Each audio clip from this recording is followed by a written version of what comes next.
नमस्कार, स्वागतम। आज के अंक में हम घी के नाभि में प्रयोग पर चर्चा करेंगे और देखेंगे कि घी का प्रयोग यदि हम नाभि में करें, 2 बूंद घी का प्रयोग यदि रोज रात में सोने से पहले हम अपनी नाभि में डालें तो हमको क्या क्या लाभ हो सकते हैं, हमारे शरीर और मन पर इसका क्या प्रभाव पड़ेगा।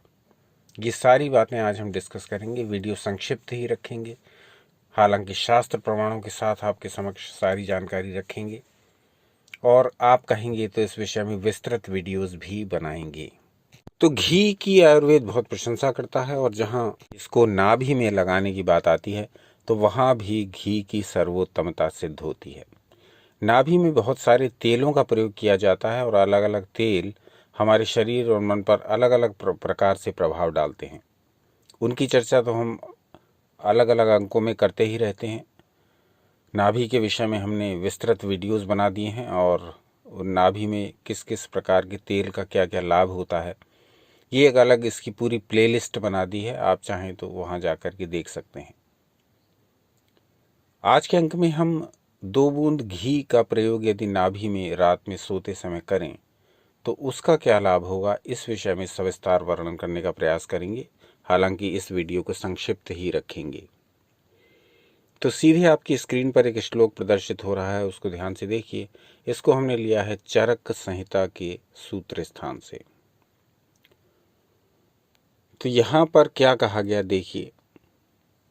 यहां कहा गया है सर्पिस्तैलम वसा मज्जा सर्वस्नेहोत्तमः मतः। सर्पिस्तैलम वसा मज्जा सर्वस्नेहोत्तमा मतः। एषु चैवोत्तमं सर्पिः संस्कारस्यानुवर्तनात्। अब इसका अर्थ समझिए। महर्षि चरक ने हमसे क्या कहा। कहा गया है कि घी, तेल, वसा और मज्जा ये सभी चिकनाहट देने वाले पदार्थों में सर्वोत्तम माने गए हैं। इनमें भी घी को सर्वोत्तम माना गया है क्योंकि ये शुद्ध किए जाने पर दूसरे द्रव्यों के गुणों को तो ग्रहण कर लेता है परंतु अपने स्वाभाविक गुणों को नहीं छोड़ता।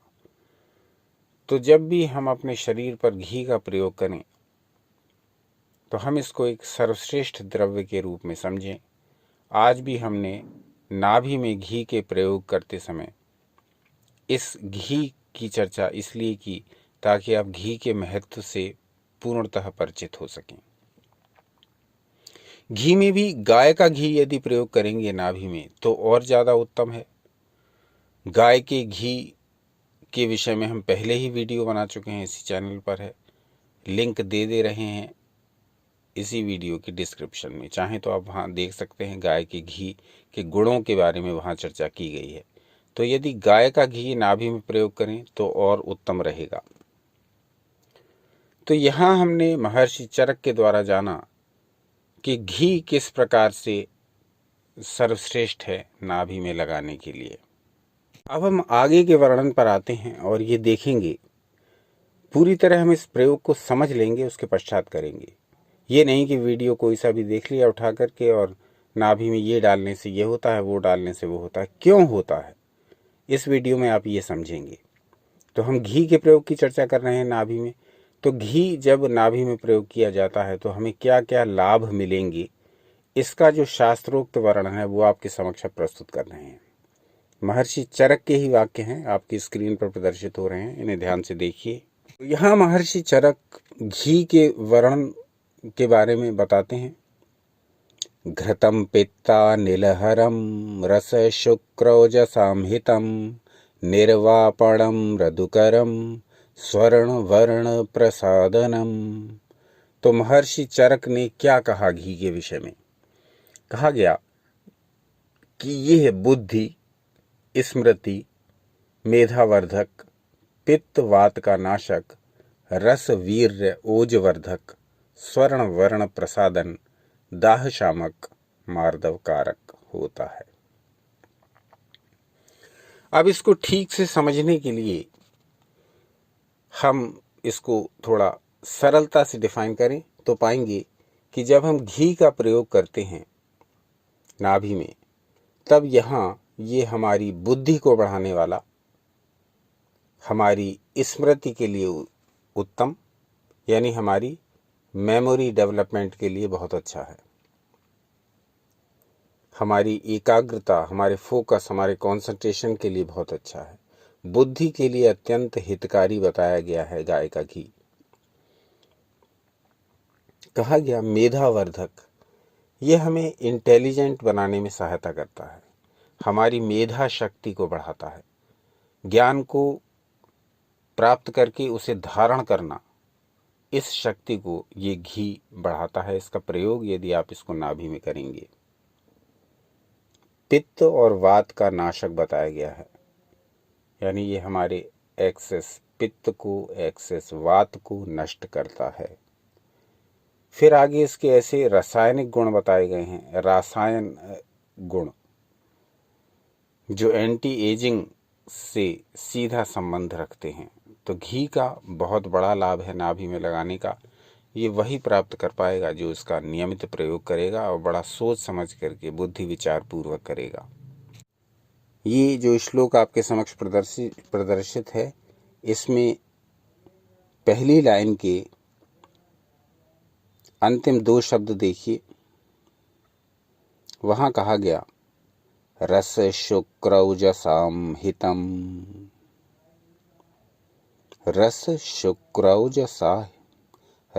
शुक्रौजसाम हितम, यानी जब हम घी का प्रयोग नाभि में करेंगे तो ये हमारे रस, ये हमारे शुक्र यानी वीर्य और हमारे ओज, इन तीनों के लिए हितकारी है, इन तीनों को बढ़ाता है, इन तीनों की वृद्धि करेगा।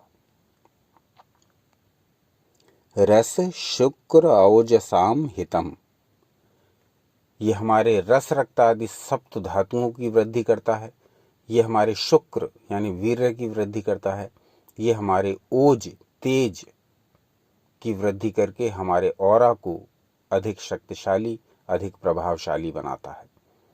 तो ऐसे हैं इस घी में छुपे हुए गुण, जिससे आधुनिक विज्ञान अभी तक अपरिचित है, लेकिन ऋषियों ने इस पर भरपूर रिसर्च करके हमारे लिए सारी सामग्री एकत्रित करके दे दी है।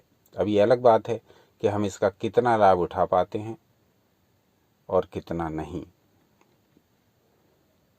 तो घृतम पित्ता नीलहरम रस शुक्रौज सामहितम, यानी ये घी जो है ये हमारे पित्त को नष्ट कर देगा, हमारी वात को नष्ट कर देगा। पित्त और वात को नष्ट करने का अर्थ ये है कि बढ़े हुए ये त्रिदोष तो हमेशा ही इस शरीर में रहने वाले हैं, कफ, वात और पित्त। जब ये घट बढ़ जाते हैं तब ये रोग उत्पन्न करते हैं, तो यहाँ उनको ये साम्य स्थिति में पहुंचाता है, घी उनको बैलेंस करता है, इसका ये तात्पर्य है। और ये हमारे शरीर के रस रक्त आदि सप्त धातुओं को पुष्ट करता है, हमारे शुक्र को बढ़ाता है, पुष्ट करता है, और हमारे ओज को बढ़ाता है, पुष्ट करता है। अब आप सोचिए कितना बड़ा महत्व है इस घी का। जिस सुंदरता के लिए हम हजारों रुपए की कॉस्मेटिक्स लगाते हैं, उसके लिए हम ऐसे प्रयोगों को जो लगभग निःशुल्क ही हैं न करके कितना बड़ा धोखा खा रहे हैं। आर्टिफिशियल साधनों का उपयोग करके अपने आप को सुंदर स्वस्थ बनाने की चेष्टा कर रहे हैं, लेकिन जिस वास्तविक उपाय से हम स्वस्थ और सुंदर बन सकते हैं उसकी हमने उपेक्षा कर दी। यानी मात्र नाभि में घी के प्रयोग से ही हम बहुत सारे स्वास्थ्य एवं सौंदर्य संबंधित लाभ ले सकते हैं, परंतु उस ओर ध्यान न दे करके हम कॉस्मेटिक्स में, सौंदर्य प्रसाधनों में अपने पैसों को बर्बाद कर रहे हैं। आगे कहा गया निर्वापणम मृदुकरम स्वर्ण वर्ण प्रसादनम, ये हमारे स्वर को भी उत्तम करता है, हमारे बोलने की क्षमता का विकास करता है, हमारी वाणी को आकर्षक, मधुर, सुंदर बनाता है। हम जो बोलते हैं वो दूसरों पर अधिक प्रभाव डालता है, हमारी वाणी में से दोष नष्ट होने लगते हैं। तो ये हमारे स्वर को भी उत्तम करता है घी, जब इसका प्रयोग हम करते हैं नाभि में। वर्ण प्रसादन इसको कहा गया, रंग निखारने वाला। यहाँ गोरे काले की चर्चा नहीं हो रही है। वर्ण प्रसादन, जिसका जैसा रंग है उसको निखारेगा। कोई श्याम वर्ण का है, कोई श्वेत वर्ण का है, तो यहाँ गोरे काले की कोई चर्चा नहीं। वर्ण प्रसादन, देखिए ऋषियों के शब्दों पर ध्यान दीजिए, कितना उचित शब्द प्रयोग किया है। वर्ण प्रसादन, गोरे को काले को गोरा बनाने वाली बात नहीं कही गई। जिसका जैसा प्राकृतिक रंग है उसको निखारेगा। ये घी का प्रयोग जो कि नाभि में करेंगे। दाह शामक होता है, शरीर में जलन, एक्स्ट्रा अग्नि होती है तो उसकी शांति करता है। घी शरीर की एक्सेस फायर को शांत करता है। जहाँ कहीं भी जलन आदि अलग अलग अंगों में अनुभव होती हो, उसकी भी शांति के लिए ये घी बहुत उत्तम है। तो ये रहे महर्षि चरक द्वारा बताए गए घी के लाभ। अब जब भी हम 2 बूंद घी का प्रयोग रात्रि में सोते समय अपनी नाभि में करेंगे, तो ये जितने भी लाभ आपको बताए, ये धीरे धीरे करके आपको प्राप्त होने लगेंगे। वैसे तो गाय का घी या अन्य घी निरापद ही हैं, लेकिन फिर भी किसी को कोई विशेष शारीरिक समस्या हो तो वो पहले चिकित्सक से परामर्श करके इस प्रयोग को कर लें। ये प्रयोग सामान्य स्वस्थ व्यक्ति के लिए है, जिसको कोई बहुत विशेष मेडिकल समस्या नहीं है। तो जिनको कोई ऐसी समस्या हो कि ये वहाँ नहीं लगा सकते, घी का प्रयोग ऐसे नहीं कर सकते, वो जिनके मन में ऐसे डाउट्स हों, वो कृपया इस प्रयोग को न करें। वो पहले चिकित्सक से ही परामर्श ले लें, नहीं तो वो इस प्रयोग को दोष देंगे बाद में कि ये प्रयोग किया तो ऐसा हो गया, वो प्रयोग किया तो वैसा हो गया। तो इसलिए ये प्रयोग सामान्य स्वस्थ व्यक्ति के लिए है।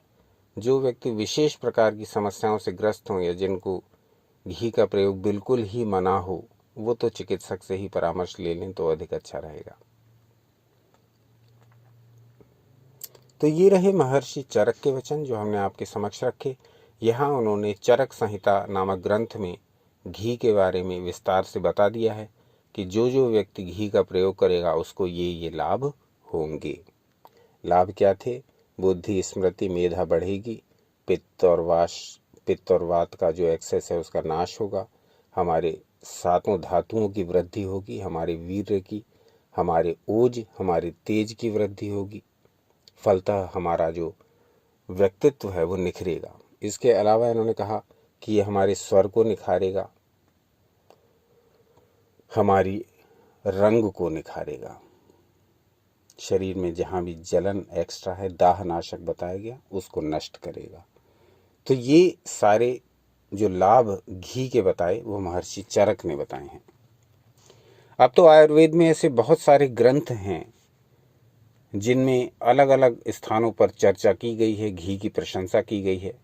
और हमने सोचा कि आज का अंक संक्षिप्त भले ही हो, पर इसमें हम आपको ज़्यादा से ज़्यादा उपयोगी सामग्री दे पाएँ, जिससे कि आप जब भी नाभि में घी का प्रयोग करें तो आप पूरे आनंद के साथ कर पाएँ, पूरे उल्लास के साथ कर पाएँ और पूरी जानकारी के साथ कर पाएँ कि ये जो घी हम नाभि में 2 बूंद सोने से पहले लगा रहे हैं, इसका तात्पर्य क्या है, इससे लाभ क्या होगा। ये सारी बातें यदि आपको पहले से ही पता हों तो आपके प्रयोगों में और निखार आ जाएगा, आपके प्रयोगों का लाभ कई गुना बढ़ जाएगा और आप मेंटली भी प्रिपेयर होंगे कि हम जो कर रहे हैं वो क्या, किस पर्पज़ से कर रहे हैं, उसका लाभ क्या होना है। ये नहीं कि कोई सा वीडियो देखा और कहीं से भी प्रारंभ हो गए। तो पहले पूरा जाने बिना हम किसी यदि प्रयोग को करते हैं तो उसमें सफलता की आशा कम ही रहती है। लेकिन जब हम ये जानते हैं कि हम जो प्रयोग कर रहे हैं क्यों कर रहे हैं या उसका क्या लाभ है, उसके बारे में क्या लिखा गया है, सोर्स क्या है उसका, तो उसके स्रोतों को जान लेते हैं तो हमें अधिक लाभ होता है। तो एक और श्लोक आपकी स्क्रीन पर हम प्रदर्शित कर रहे हैं। इसको हमने लिया है एक दूसरे प्रसिद्ध आयुर्वेद के ग्रंथ से, जिसको कहते हैं अष्टांग हृदय। अष्टांग हृदय, अष्टांग हृदय के सूत्र स्थान नामक अध्याय में जो वर्णन घी के विषय में दिया गया है वो आपके समक्ष प्रस्तुत कर रहे हैं, उसको ध्यान से देखिए। कहा गया, तत्र धी स्मृति मेधादिकांक्षिणां शस्यते घृतम्। यहां भी लगभग वही बात कही गई है अष्टांग हृदय सूत्र में। यहां क्या कहा गया कि ये बुद्धि, स्मृति, मेधा आदि को बढ़ाने वाला है। तो प्रशंसा बहुत है आयुर्वेद के ग्रंथों में घी की, और इस घी का प्रयोग यदि हम अपनी नाभि में सोते समय 2 बूंद कर लें तो इसके ये गुण धीरे धीरे हमारे शरीर और हमारे मन में प्रवेश करके हमको मनोवांछित लाभ देने लगेंगे। यानी हम चाहे अपने सुंदरता के लिए इस प्रयोग को कर रहे हों, रंग निखारने के लिए, या हम अपनी सप्त धातुओं को पुष्ट करने के लिए, या हम सामान्य स्वास्थ्य के लिए ही इस प्रयोग को कर रहे हों, इसके लाभ हमको धीरे धीरे होने लगेंगे। तो 7 दिन निरंतर इसका प्रयोग करके फिर 7 दिनों तक छोड़ दें, फिर अगले 7 दिनों इसका प्रयोग करें। इस प्रकार से 7-7 दिन का गैप लेते हुए आप इस प्रयोग को करेंगे तो ये अधिक लाभप्रद रहेगा। तो आज के अंक में कुछ श्लोकों के माध्यम से हमने ये समझने का प्रयास किया कि यदि हम अपनी नाभि में 2 बूंद घी का प्रयोग सोते समय करेंगे तो हमें क्या क्या लाभ होंगे। आयुर्वेद में ऐसे प्रयोगों की भरमार है। अलग अलग ग्रंथों में अलग अलग प्रकार से, अलग अलग व्यक्तियों के लिए, अलग अलग प्रकृति के लोगों के लिए अलग अलग नियम हैं, अलग अलग बातें बताई गई हैं। वो सब हम धीरे धीरे आपके समक्ष प्रस्तुत करेंगे। नाभि में तेल प्रयोग के बारे में हमने पहले से ही बहुत सारे वीडियोस बना दिए हैं, और हमने ऐसे प्रयोगों की एक पूरी प्लेलिस्ट अलग से तैयार कर दी है, क्योंकि अभी तक ये नहीं थी। तो हमने वो प्लेलिस्ट बना दी है। यदि आप नाभि में अलग अलग प्रकार के तेलों के प्रयोग देखना चाहें तो वहाँ से आप नाभि संबंधित वीडियोस को पूरा देख सकते हैं, और वहाँ से भी बहुत सारी जानकारी आपको मिलेगी, और किस प्रकार से ये तेल लगाना है, ये सारी बातें भी, विधियाँ भी आपको उसमें जानने को मिलेंगी। तो आज के अंक में हमने ये जाना कि यदि हम रात्रि में सोते समय अपनी नाभि में 2 बूंद घी का प्रयोग कर लें, और उसमें से भी यदि संभव हो तो गाय के घी का प्रयोग कर लें, तो हमारे शरीर और हमारे मस्तिष्क, हमारे मन को क्या क्या लाभ हो सकते हैं। यहाँ मामला शरीर और मस्तिष्क तक ही सीमित नहीं, यहाँ केवल सुंदरता और स्वास्थ्य तक ही सीमित नहीं, बल्कि घी का तो महत्व इतना है कि ये हमारे ओज और तेज तक पहुंच जाता है। यानी ये हमारे ओज और तेज को बढ़ाता है। इससे हमारी पॉजिटिविटी में वृद्धि होती है और हमारे ऑरा का विकास होता है। तो बहुत सारे लाभ हैं इस प्रयोग के। बहुत लोग करते भी हैं, बहुत लोग इस प्रयोग को करते भी हैं।